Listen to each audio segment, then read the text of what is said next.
So geeks, I hope you had a happy holiday. As you know, we had a scavenger hunt Christmas Day. Would you like to find out the results and the prize?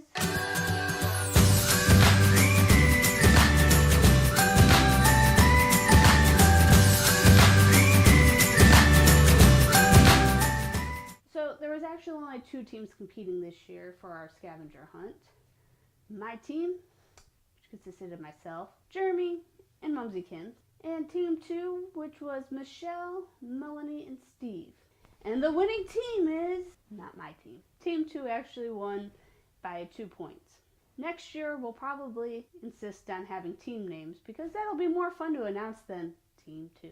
Are you ready to find out what the winning prize was? Twerking robot. So, during the holidays, I also had time to go see not Aquaman. I went and saw Immortal Engines. Now, this is a movie that from the previews, I'm like, if I feel like going to the movies and it's the only thing showing, I'll go see. And it looks interesting. I'll probably either red box it or find it on cable once it comes out. But it wasn't really high on my priority list. It should have been. Basically, as seen in previews, it's a movie about the post-apocalyptic world and what happened after a major war event. Basically, the Earth's crust became very fragile, and major cities were able to put their cities and make them mobile. Not quite sure how they did this. It doesn't quite explain that in the movie. That might be an interesting prequel, perhaps. The movie was based on a book. I didn't read the book. I don't read books. I'm just naturally this smart. It brings 2 characters from different worlds together and has them fighting the power-hungry city.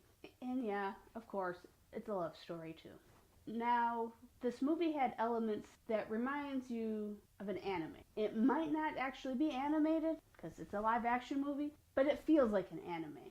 It also has a Star Wars vibe to it, which I've actually read reviews that didn't like it because of this feeling, but I think that it adds to the movie rather than subtracts. It gives you that, hey, that kind of reminds me of this, and I like that type feeling rather than, what am I watching?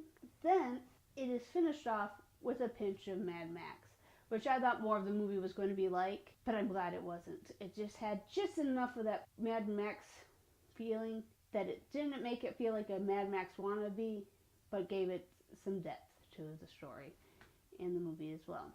However, this wasn't a movie that kept me engrossed the entire time. There were some slower parts that I'm like, can you pass me the popcorn, please? Thanks. But on a whole, the story was good, and it was just an enjoyable movie. Now, I know that some of the other video majors out there are going to say, this movie was horrible. Did you see them edit this way and this way? The first most important thing of a movie in my book, no matter if you went to video school or not, is, was it enjoyable? I enjoyed this movie. It was a lot of fun. It definitely wasn't what I was expecting, which could be a bad thing if you're excited about what you saw in the previews and expected it to be one way, but it was better than what I was expecting it to be. I would definitely, if you have time, go see it. If you don't, definitely rent it from Redbox or rent it streaming or whatnot.